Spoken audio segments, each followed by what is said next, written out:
Bendiciones de nuestro Dios. Vamos a ir, por favor, a Juan, capítulo 18, desde el verso 28. Juan, capítulo 18, desde el verso 28 hasta el verso 40. La palabra de nuestro Dios dice: llevaron a Jesús de casa de Caifás al pretorio. Era de mañana, y ellos no entraron en el pretorio para no contaminarse y así poder comer la Pascua. Entonces salió Pilato a ellos y les dijo: ¿qué acusación traéis contra este hombre? Respondieron y le dijeron: si este no fuera malhechor, no te lo habríamos entregado. Entonces les dijo Pilato: tomadle vosotros y juzgadle según vuestra ley. Y los judíos le dijeron: a nosotros no nos está permitido dar muerte a nadie, para que se cumpliese la palabra que Jesús había dicho, dando a entender de qué muerte iba a morir.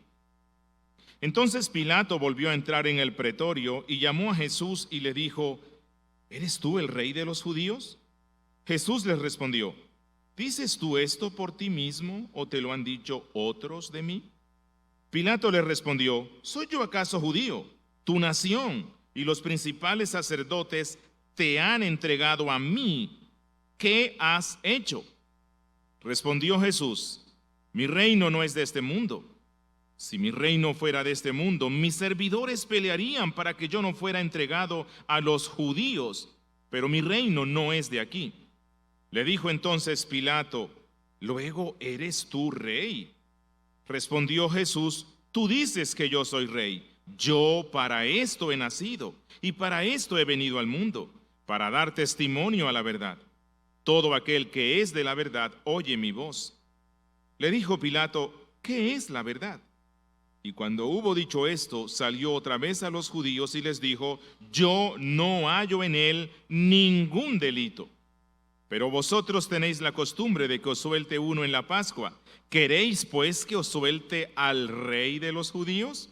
Entonces todos dieron voces de nuevo diciendo: no a este, sino a Barrabás. Y Barrabás era ladrón. Invoquemos nuevamente el nombre de nuestro Dios. Padre nuestro, Dios de la gloria que estás en los cielos, deseamos darte gracias porque hemos leído tu palabra. Esa palabra de vida, esa palabra de luz, esa palabra que es lumbrera nuestro camino, esa palabra que es pan que alimenta nuestra alma, como dijo Cristo. Señor, te rogamos ahora que hemos leído tu palabra, que nos alimentes por medio de la predicación de la misma, como dijo Pablo, por medio de la locura de la predicación, a través de la cual te place dar vida al incrédulo y dar más vida al salvo, a través de la cual tú confrontas nuestras almas. Danos corazones y mentes dispuestas, sin prejuicio alguno, derríbalo por completo y disponnos, oh Dios, para escuchar con una mente ávida, hambrienta, sedienta tu palabra, con corazones obedientes, y llévanos a ver la gloria de Cristo, la gloria de la redención. Te lo rogamos, Padre, en el nombre de Jesús. Amén.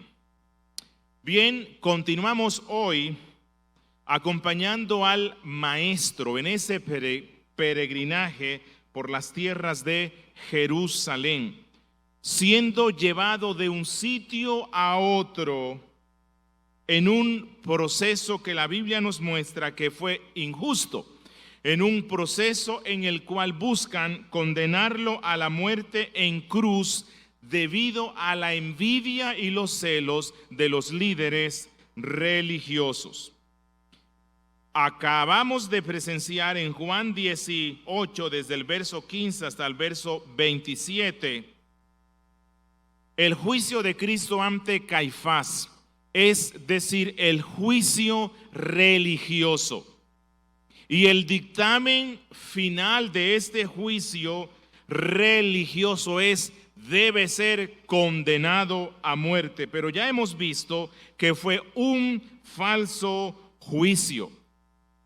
Caifás, el sumo sacerdote en ese tiempo, había determinado mucho tiempo antes que Jesús debía morir. Era un juicio viciado.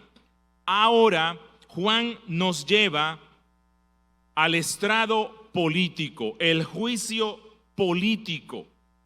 Y al igual que el juicio religioso, es un juicio viciado, es un juicio falso. Los líderes religiosos aprovechan la debilidad de la personalidad de Pilato con el fin de corroborar o confirmar la condena que ya ellos le han dado a Cristo, que muera en la cruz. Pero recordemos que todo esto estaba predeterminado, como luego dice Pablo en la predicación en Pentecostés.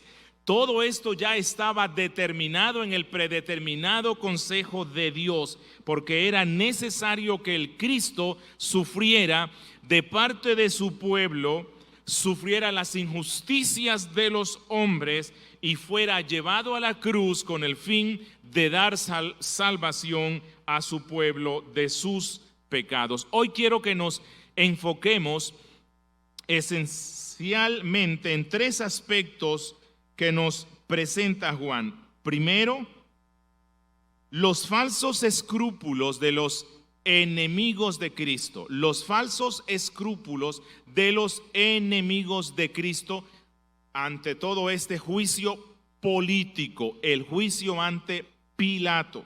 Dos, la naturaleza del reinado del Mesías. Y tres, la falsedad misma del juicio político. Falsos escrúpulos, la verdad del reinado del Mesías y la falsedad del juicio político. Así que empecemos con nuestro primer aspecto, la falsedad o los falsos escrúpulos de los enemigos del Mesías. Verso 28. Llevaron a Jesús de casa de Caifás al pretorio. Era de mañana. Y escuchen, y ellos no entraron en el pretorio para no contaminarse y así poder comer la Pascua. Juan no nos menciona esto, pero cuando él dice que era de mañana, cuando llevan a Cristo al pretorio, se sobreentiende que Cristo estuvo entonces en la cárcel desde las 3 de la mañana hasta las 6, bueno, en unas condiciones paupérrimas. Casi siempre este tipo de celdas eran subterráneas, donde entraba poca luz. En época de invierno, para este tiempo era época de invierno, eran muy frías. Pude conocer una en estos días que fui a Israel y realmente era algo aterrador. El verdadero libertador, el único ser realmente libre, estaba encarcelado. ¿Encarcelado por qué? Por el bienestar de su pueblo. Fue aprisionado injustamente por nosotros, porque nosotros estábamos presos en la cárcel de nuestros pecados. Estábamos presos justamente por el juez de toda la tierra, y aquel que era el ser libre y justo fue injustamente a la cárcel para que nosotros, los que hemos puesto la fe en él, seamos realmente libres. Deseo que observen algo más: la diligencia del malvado en hacer el mal. Miren esto. Juan nos dice que era de mañana. El término griego da a entender que era muy temprano, muy temprano. Eso nos muestra que los líderes judíos no habían dormido durante toda la noche, tramando y viendo cómo ese día llevaban al Mesías a la muerte. Pero no sé si recuerdan algo que ya hemos visto. Bueno, no lo vimos en el Evangelio de Juan, pero sí en las predicaciones de Lucas. Cuando Cristo está en el Getsemaní, él le pide a 3 discípulos, a los más cercanos, que oren con él. ¿Qué pasó con estos 3 discípulos? les dice Cristo, ni siquiera han logrado velar una hora conmigo. Pero los mundanos velaron durante toda la noche para hacer el mal. Pink comenta esto y él dice algo muy acertado, y lo leo textualmente. Por desgracia, el hombre tiene más celo y energía hacia lo malo que hacia lo bueno, porque en esto está puesto su corazón.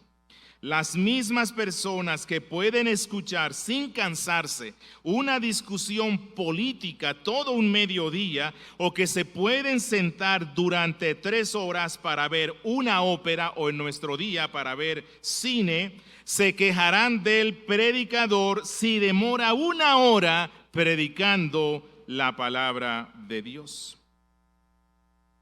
Hasta allí.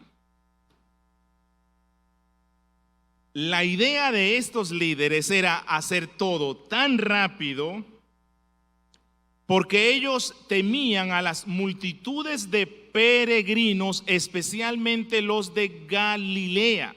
Ellos habían visto con una forma maravillosa el ministerio de Cristo y tenían un aprecio mundano hacia Jesús.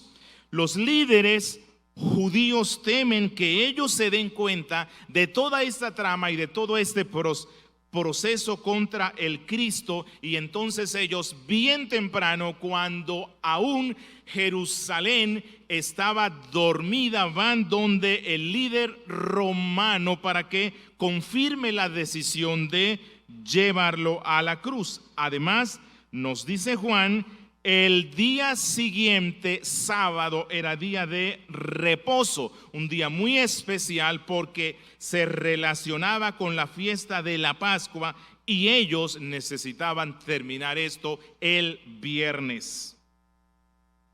Nos dice Juan que ellos llevan a Cristo delante de Pilato. ¿Por qué delante de Pilato?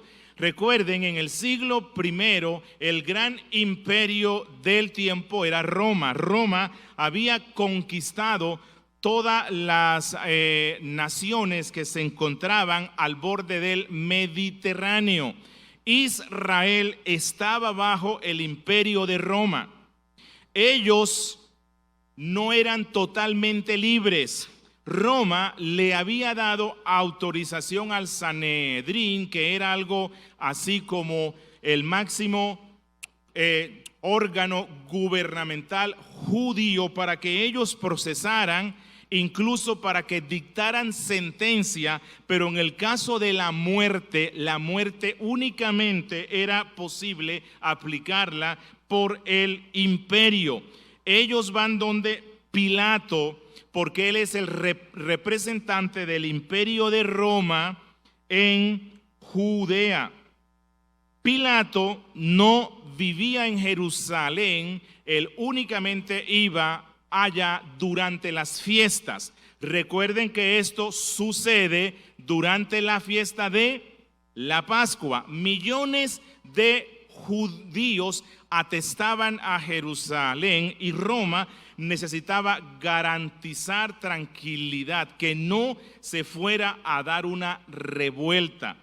Pilato entonces venía de Cesarea, que era una ciudad romana cerca de Jerusalén, con su ejército para dar tranquilidad. La historia nos dice que él iba a un sitio cerca del templo o del área que se llamaba la Fortaleza Antonia, y desde allí él controlaba absolutamente todo. Entonces estos hombres aprovechan que Pilato está en Jerusalén y lo llevan al pretorio, entiéndase, la casa o la guarnición donde Roma tenía a sus soldados, la Fortaleza Antonia. Cristo tuvo que caminar varias calles un poco empinadas para ir hasta allá. Y la Biblia nos dice que él, como cordero, en medio de las calles de Jerusalén fue llevado al matadero. No abrió su boca, no protestó en absoluto, y todo esto lo hizo por la salvación de su pueblo. Pero Juan nos muestra a la misma vez la hipocresía y escrúpulos religiosos de los líderes de Israel. Juan nos dice que ellos no entraron a la fortaleza Antonia, al pretorio, para no contaminarse. Qué falsos eran estos líderes religiosos. Le daban más importancia a la contaminación ritual como si fuera algo más grave que la contaminación moral. Y esto nos muestra que siempre es mucho más fácil para el ser humano, incluyendo al cristiano, cumplir con las leyes rituales, la religiosidad hipócrita y el legalismo que con la verdadera santidad. Pink nuevamente dice, y lo leo textualmente: ellos no iban a entrar nunca a la casa de Pilato, pero sí estaban pensando usarlo con el fin de promover su propia maldad. Esto es prueba de la inutilidad de la religión cuando ella no impacta el alma. Dice Pink: ¿acaso estos líderes no eran dignos de las acusaciones de Cristo cuando él dijo en Mateo 23: ay de vosotros, escribas y fariseos hipócritas, porque sois semejantes a sepulcros blanqueados, que por fuera a la verdad se muestran hermosos, mas por dentro están llenos de huesos de muerto y de toda inmundicia. Así también vosotros por fuera a la verdad os mostráis justos a los hombres, pero por dentro estáis llenos de hipocresía e iniquidad. Estos líderes estaban involucrados en el acto más vil que se ha cometido en el mundo entero, y a pesar de todo eso están hablando de contaminación. No tuvieron miedo de entregar al Mesías a los gentiles, pero fueron escrupulosos en el tema de participar de la cena de la Pascua. Y esto nos muestra el engaño de nuestra alma. Versículos 29 al 30. Entonces salió Pilato a ellos y les dijo: ¿qué acusación traéis contra este hombre? Respondieron y le dijeron: si este no fuera malhechor, no te lo habríamos entregado. Ellos llevan a Jesús luego de presentarlo ante Anás y Caifás, y ya hemos visto una semblanza del carácter de estos hombres. ¿Qué hombres, no? Bueno, el tercero que participa en el juicio de Cristo también tiene una semblanza no muy buena: Pilato. Pilato era el representante del imperio de Roma, pero la historia y la Biblia misma nos lo presenta como un hombre supersticioso, un hombre con poco tacto, un hombre de carácter débil y a la misma vez un hombre muy cruel. La historia nos cuenta que Pilato no se la llevaba bien con los judíos. Él los despreciaba, y especialmente al Sanedrín, porque ellos tenían cierta influencia en Roma, y Pilato siempre andaba con el miedo de que el Sanedrín lo acusara delante del emperador. La historia nos muestra que este hombre era un hombre egoísta. Él siempre buscaba la oportunidad para obtener réditos ante el emperador, aunque fuera yéndose en contra de la justicia.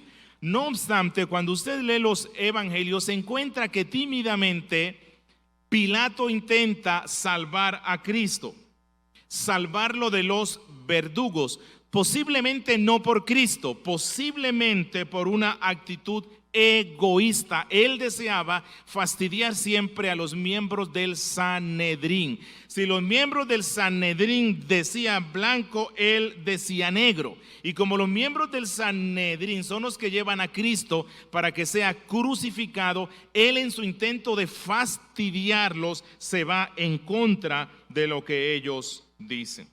Juan nos muestra aquí el procedimiento legal romano.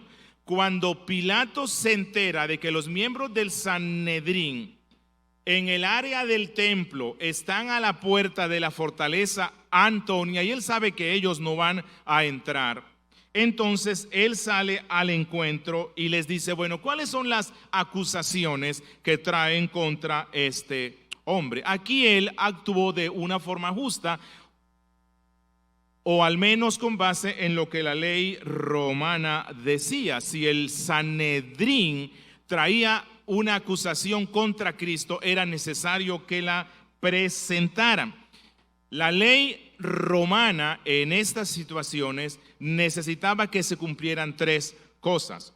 Uno, la elaboración de una acusación específica. Dos, presentar a los acusadores delante del acusado. Y tres, dar la libertad al acusado para que él se defienda. Pero esto no es lo que está pasando aquí, porque Juan nos muestra la astucia y el orgullo y la habilidad y la manipulación de estos miembros del Sanedrín. Cuando Pilato dice, ¿por qué me traen a este hombre aquí? ¿Cuáles son las acusaciones que hay contra él? Juan nos dice que los miembros del Sanedrín le responden, si él no fuera malhechor, no te lo hubiésemos traído. Es decir, Pilato, tú que eres un hombre hábil, tú que eres un político, tú que eres inteligente, si sabes lo que te conviene, deja de hacer preguntas. Eso es lo que ellos quieren decirle. Pilato, tú sabes muy bien que en casi todos los asuntos nosotros somos el Tribunal Supremo sobre Israel y César lo ha determinado así. Así que Pilato, no preguntes más y confirma la decisión que hemos tomado. Haz lo que te estamos pidiendo. Versos 31 al 32. Entonces les dijo Pilato, tomadle vosotros y juzgadle según vuestra ley. Y los judíos le dijeron, a nosotros no nos está permitido dar muerte a nadie, para que se cumpliese la palabra que Jesús había dicho, dando a entender de qué muerte iba a morir. ¡Qué mentira!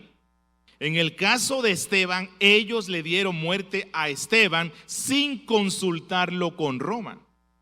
El problema es que el representante de Roma, siendo que estaban en una fiesta importante, estaba allí. Pero ellos, cuando el representante de Roma no estaban, hacían lo que querían. Y esto nos muestra en primera instancia la evasión y debilidad del juez político que juzga a Cristo.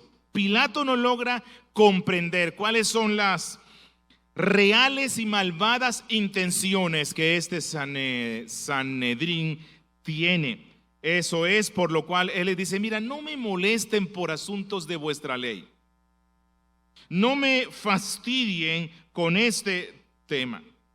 Él sabía que si Jesús representaba un peligro para Roma, si era un revoltoso contra Roma, los judíos nunca se lo iban a llevar a él. Él sabía que realmente aquí estaba actuando celos y envidias, pero aquí se nos muestra el verdadero carácter de este juez, vacilante, tímido, sin principios, realmente poco preocupado por la justicia. Pero Juan nos dice que aquí se cumplió la palabra de Cristo cuando él dijo que era necesario que el Hijo del Hombre fuera colgado en un madero.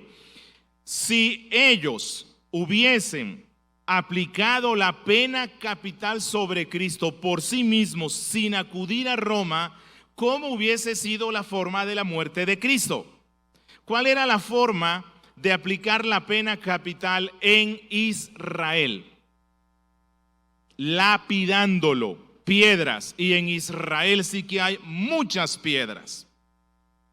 Pero no, Moisés en Deuteronomio había dicho: maldito aquel que es colgado en un madero. Era necesario que el Mesías fuese declarado maldito al morir colgado en un madero, y los únicos que aplicaban esta clase de muerte eran los romanos. Aquí vemos cómo Dios está moviendo los hilos de la historia, cómo Dios soberanamente actúa para que estos malvados hombres que actúan conforme a la maldad de sus corazones no maten a Cristo por sí mismos, sino que lo lleven a Roma para que Él muera en la cruz. Un segundo aspecto que nos muestra Juan es la naturaleza del reinado del Mesías, versos 33 al 34. Entonces Pilato volvió a entrar en el pretorio y llamó a Jesús y le dijo: ¿eres tú el rey de los judíos? Jesús le respondió: ¿dices tú esto por ti mismo o te lo han dicho otros de mí? Pilato era un hombre hábil. Era un hombre inteligente. Él se dio cuenta de cuáles eran las razones que tenían estos hombres malos para desear la muerte de Cristo. Estos líderes religiosos estaban llenos de orgullo. Ellos querían ser dueños de las multitudes. Ellos deseaban ser admirados y reconocidos como los santos pastores de Israel, pero desde que Cristo empezó su ministerio, la imagen de estos líderes se dañó delante del pueblo. Jesús había puesto en entredicho la honorabilidad de ellos. Jesús había descubierto la maldad de ellos. Juan el Bautista había dicho que ellos eran víboras, que eran hijos de serpiente. Y Pilato, dándose cuenta de todo esto, toma a Cristo aparte y lo entrevista. Bueno, el emperador en ese siglo I, Tiberio, era un hombre muy desconfiado, y Pilato sabía eso. Y si dentro de una parte del imperio alguien se había proclamado rey, bueno, eso era un lío serio para Roma, y Pilato necesita investigar si esto es así. Y eso es por lo que él, tal vez en un tono burlesco, al ver la apariencia de Cristo, que no era la de un rey, sino la de un pescador, le dice: ¿eres tú el rey de los judíos? Y Cristo debe dar respuesta. Cristo respetó la autoridad. Él se sometió a la ley, y el que le está preguntando eso representa la autoridad. Pero esta respuesta que va a dar Cristo necesita una explicación. Él no puede decir que sí sin dar una explicación, porque Él no vino como rey para derrocar a Roma. Y no puede decir que no, porque Él sí vino como rey. Eso es por lo cual Jesús le dice a Pilato: ¿dices esto por ti mismo o te lo han dicho otros de mí? Es decir, Pilato, si me estás preguntando que si yo soy rey de los judíos, con el énfasis político que el Sanedrín le está dando, entonces yo no lo soy. Pero si me preguntas no como el judío incrédulo, si soy el verdadero rey espiritual de los verdaderos judíos, es decir, de los que creen en mí, entonces sí lo soy, sí soy rey. Verso 35. Pilato le respondió: ¿soy yo acaso judío? Tu nación y los principales sacerdotes te han entregado a mí. ¿Qué has hecho? Es decir, Jesús, yo no te estoy preguntando si eres rey en el sentido que estos judíos lo presentan, pues en ti yo no veo a un revolucionario, pero ellos me han dicho que te procese porque tú te consideras rey. Yo sé que ellos están llenos de envidia, pero ¿hay algo adicional? ¿Has hecho algún crimen? ¿Has cometido algo malo delante de Roma del cual yo no tenga conocimiento? Y esto abrió el espacio para que Cristo le diera una lección importante a Pilato y a nosotros hoy de la naturaleza del reinado de Cristo. Versos 36 al 37. Respondió Jesús: mi reino no es de este mundo.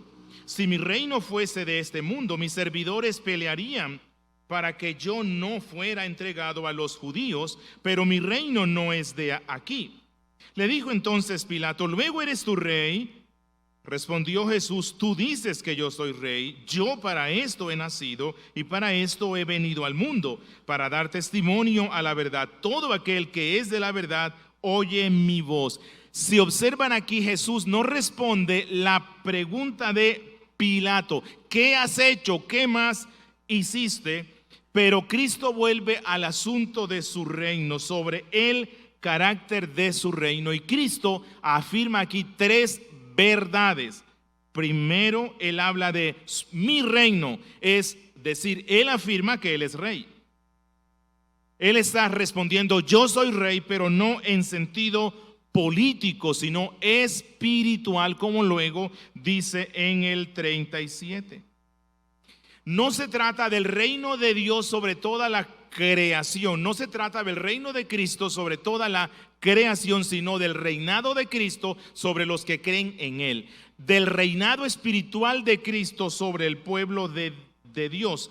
Segundo, en consecuencia de lo que ya Él dijo, Cristo nos muestra que su realeza no es como las realezas de este mundo, que no procede de la tierra ni le fue dada por ningún hombre.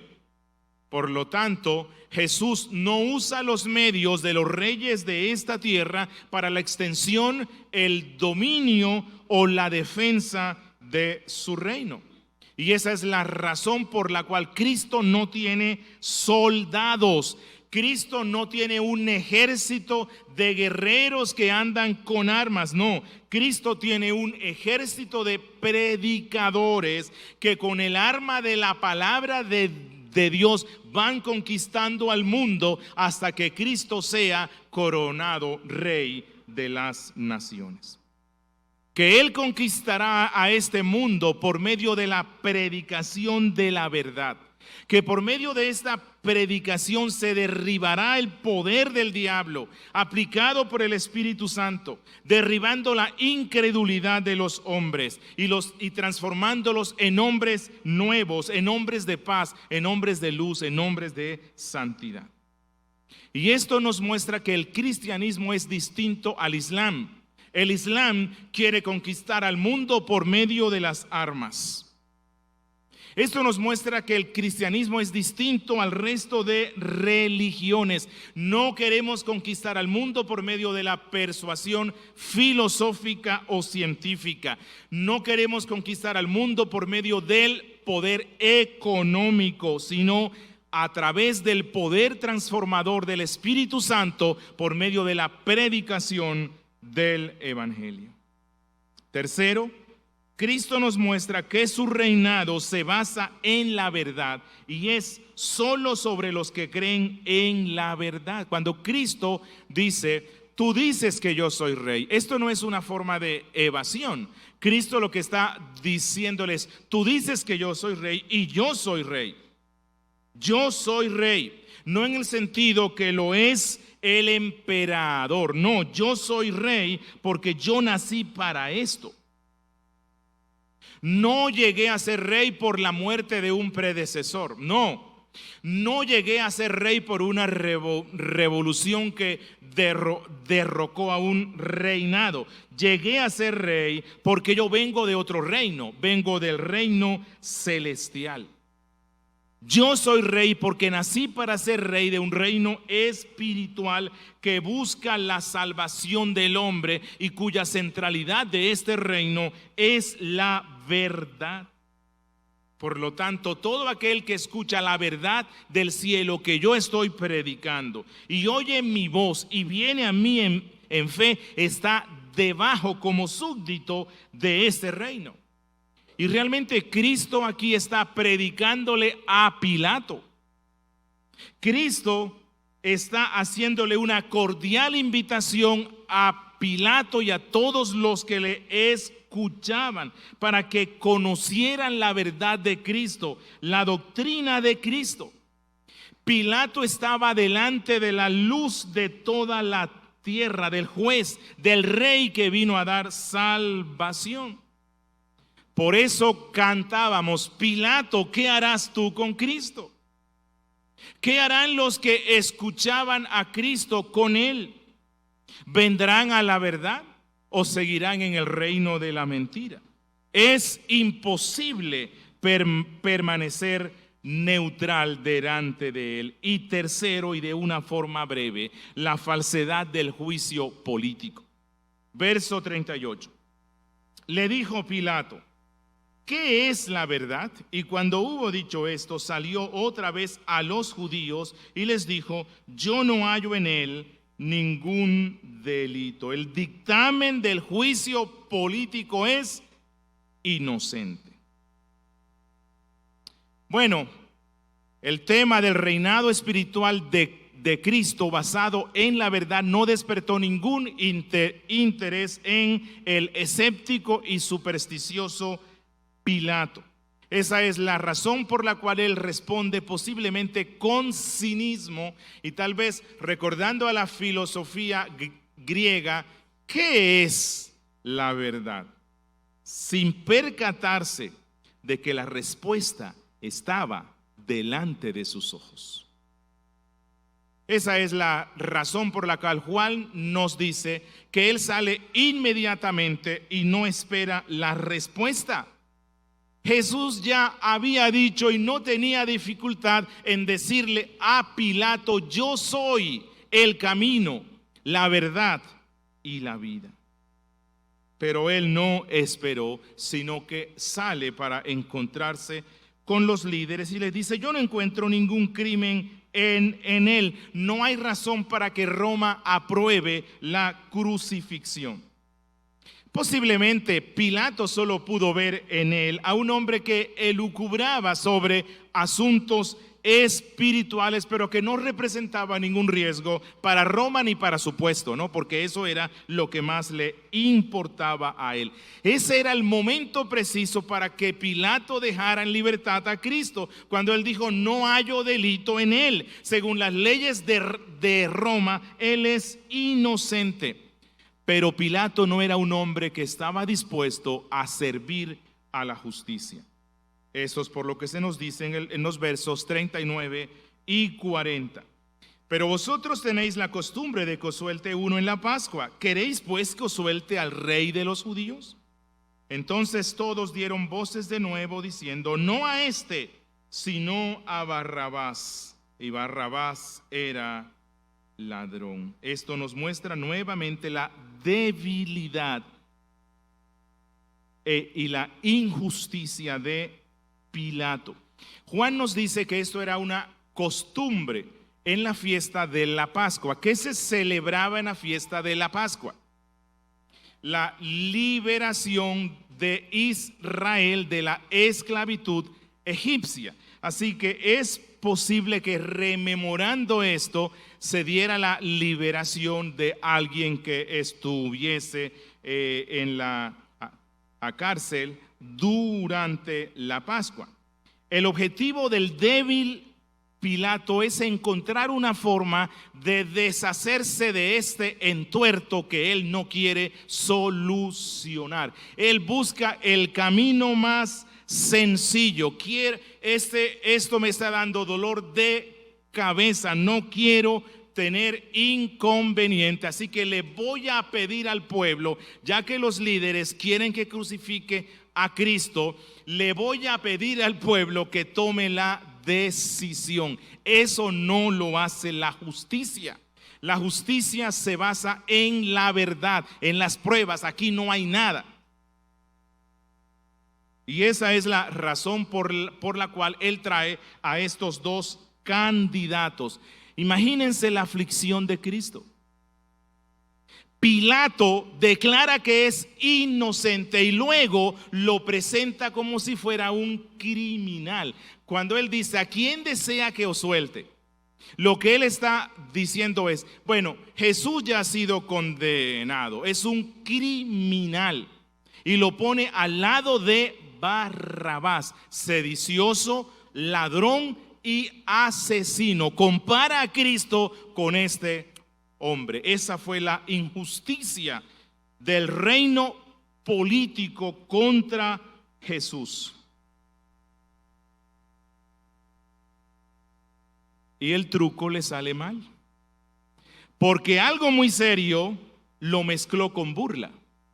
Porque cuando él dijo, ¿a quién quieren que os suelte? ¿A Barrabás o al rey de los judíos? Eso era burla. Él no estaba reconociendo en Cristo al rey. Él no estaba reconociendo que Jesús era el rey de los judíos.